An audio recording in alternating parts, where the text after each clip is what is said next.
জয়গুরু জয়গুরু। শ্রী শ্রী ঠাকুরের আতুল চরণে শত সহস্র কোটি প্রণাম জানিয়ে রাজচন্দ্র। শ্রী শ্রী ঠাকুর অপরাহ্নে কুমার স্বরূপানন্দকে দেখিতে গেলেন। পূর্ব দিনের চেয়ে আজ তাহার অবস্থা কিছু ভালো। ঠাকুর কিছু সময় কুমার স্বরূপানন্দের নিকট থাকিয়া চলিয়া আসিলেন এবং পুষ্করণীর পাড়ে বেড়াইতে লাগিলেন।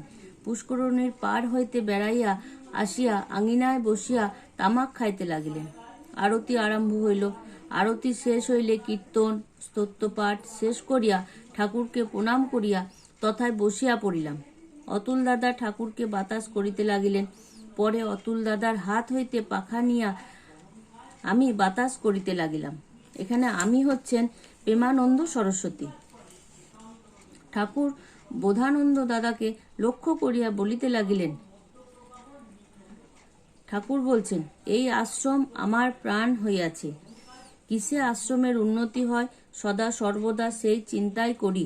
অবশ্য অন্যান্যরাও যে আশ্রমের প্রতি মায়া না হইয়াছে তা নয়, কিন্তু আমার মতো নয়।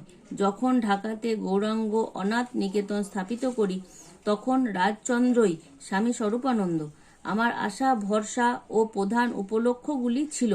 শুধু যে রাজচন্দ্র ডাক্তার বলিয়াই তাহার উপর এত আশা করিয়াছিলাম তা নয়, তার দুইটি ছেলে আমাকে দিতে চাহিয়াছিল, তাই তার উপর এত দম।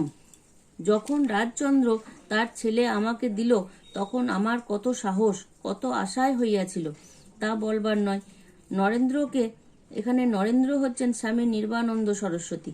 মহন্ত করিব বলিয়া কত আশা পোষণ করিতেছি। মহন্ত করিতে হইলে সন্ন্যাস দিতে হয়। সেই জন্য যেমন কাশীধামে ভাস্করানন্দ স্বামী ঢাকার কোনো কায়স্থ শিষ্যকে উপনয়ন দিয়া সন্ন্যাস দিয়াছিলেন, আমিও সেইরূপ নরেন্দ্রকে উপনয়ন দিয়া সন্ন্যাস দিতে ইচ্ছা করিয়াছি। রাজচন্দ্রের মতো লোক একটিও আশ্রমে নাই, কিন্তু সে কর্তব্যেরও ত্রুটি করিয়াছে। যাহাকে ভালোবাসা যায় সাধারণত তার দোষ দেখিতে পাওয়া যায় না। এই দোষ লোককে কর্তব্যচ্যুত করে। প্রত্যেককে পিতা মাতা ভাই ভগ্নী আত্মীয় প্রভৃতি পরিত্যাগ করিয়া আসিয়াছ, পুনরায় সেই সব আবদ্ধ হইতে আসো নাই। কিন্তু মনটা কি পাজি, বেশ বুঝতে পারছি। এ দেহ আমি নই, দেহ মিথ্যা। রূপ রস গন্ধ স্পর্শ প্রভৃতি ইন্দ্রিয় প্রীতিকর বস্তুগুলি মিথ্যা, তবু জানিয়া শুনিয়াও তাহাতে আকৃষ্ট হচ্ছে।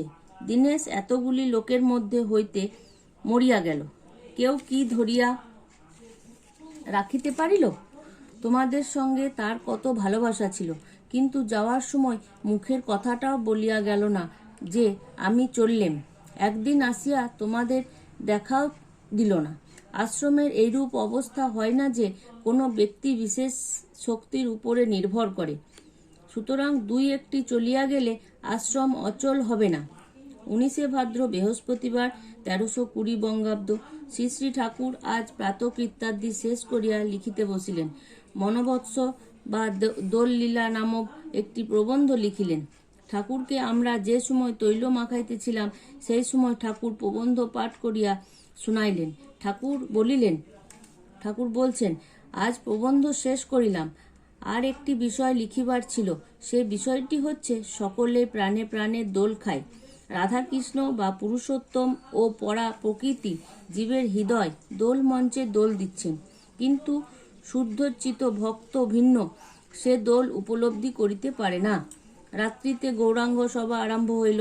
শ্রী শ্রী ঠাকুর আজ নিজেই ভগবত পাঠ করিলেন। ভগবত পাঠের পর বসুদেব সর্বভৌম কীর্ত শ্রী গৌরাঙ্গ স্তোত্র পাঠ করা হইল। অতঃপর কীর্তন আরম্ভ হইল।